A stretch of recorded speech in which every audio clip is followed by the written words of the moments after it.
পালিত হোক, যাতে সেটা একটা গোটা দেশের কাছে স্মরণীয় হয়ে থাকে। তাই তিনি তার অনুরাগীদের বলেছিলেন যে এই দিনটিকে শিশু দিবস হিসাবে পালন করা হোক। তার জন্য সেই থেকে শিশু দিবস হিসাবে পালন হয়।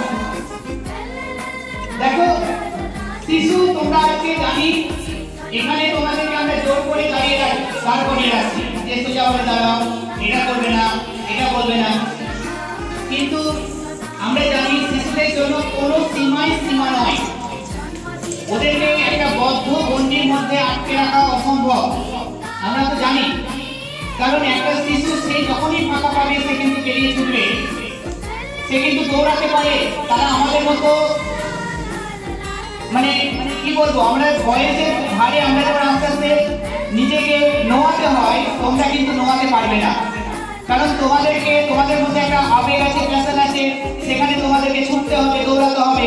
কখনো কাউকে মারবে, কারোর কাছে হয়তো মার খাবে, কিন্তু মারামারিটা বড় ব্যাপার নয়। তোমাদেরকে আবার উঠতে হবে, পড়ে গেলে আবার দাঁড়াতে হবে, আবার দৌড়াতে হবে।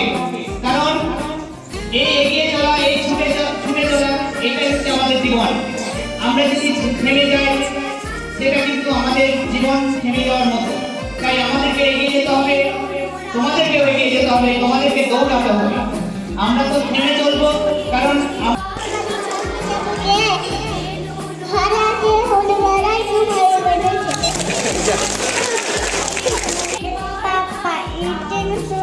No papa, telling lies. No papa, open your mouth.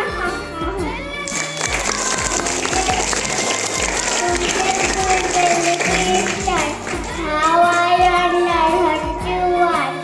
Up above the also what?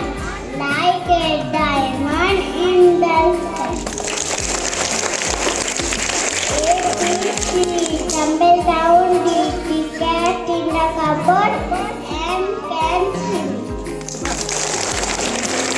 জন্মগ্রহণ করেন। তার বাবার নাম বিশ্বনাথ দত্ত, তার মায়ের নাম ভুবনেশ্বরী দেবী। ছোটবেলায় তিনি ছিলেন খুব দুরন্ত ছাত্র হিসাবে। তিনি ছিলেন অত্যন্ত মেধাবী। স্ট্যাটাস চার্চ কলেজ থেকে দশম শ্রেণীতে বিএ পাস করেন। ঈশ্বর আছে কি নেই এই চিন্তায় তার মন ব্যাকুল হয়ে এলো। দক্ষিণেশ্বরে ঠাকুর রামকৃষ্ণ পরমহংস দেবের কাছে এসে তিনি তার প্রশ্নের উত্তর পেয়ে যান। এরপর তিনি ঠাকুরের শস্য গ্রহণ করেন। সন্ন্যাস গ্রহণের পর মডেলের নাম হলো স্বামী বিবেকানন্দ। পায়ে হেঁটে তিনি ভারত ভ্রমণ করেন এবং ভারতের মানুষের দুঃখ দুর্দশা দেখে তার মন কেঁদে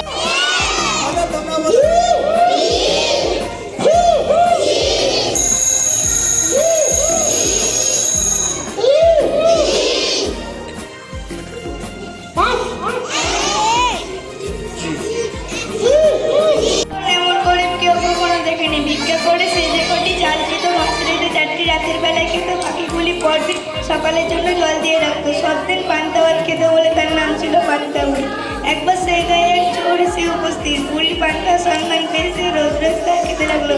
চোরের যারা বিচারিত অস্থির। একদিন বুড়ি রাজার কাছে নালিশ করতে চললো। যেতে যেতে পথে দেখলো একটা বেল পড়েছে। বেল জিজ্ঞাসা করলো, বুড়ি কোথায় যাচ্ছ? বুড়ি, চোরে পান্তা খেয়েছে, তাই রাজার কাছে নালিশ করতে যাচ্ছি। বেল ফিরে যাওয়ার সময় আমায় নিয়ে যাবে। বুড়ি, আচ্ছা। আর কিছু দূর গিয়ে বুড়ি দেখলে একটা শিঙি মাছ পড়ে আছে। মাছ বললো, বুড়ি কোথায় যাচ্ছ? চোর পান্তা খেয়েছে, তাই রাজার কাছে নালিশ করতে যাচ্ছি। মাছ ফিরে যাওয়ার সময় আমায় নিয়ে যেও। বুড়ি, আচ্ছা বেশ। তারপর বুড়ি কিছু দূর গিয়ে দেখলে একটা ছুঁচ পড়ে আছে। ছুঁচ জিজ্ঞাসা করলো, বুড়ি কোথায় যাচ্ছ? বুড়ি, চোরে পান্তা খেয়েছে, তাই রাজার কাছে নালিশ করতে যাচ্ছি। বেশ, ছুঁচ ফিরে যাওয়ার সময় আমায় নিয়ে যেও। বুড়ি, আচ্ছা বেশ। সেই তখন হবে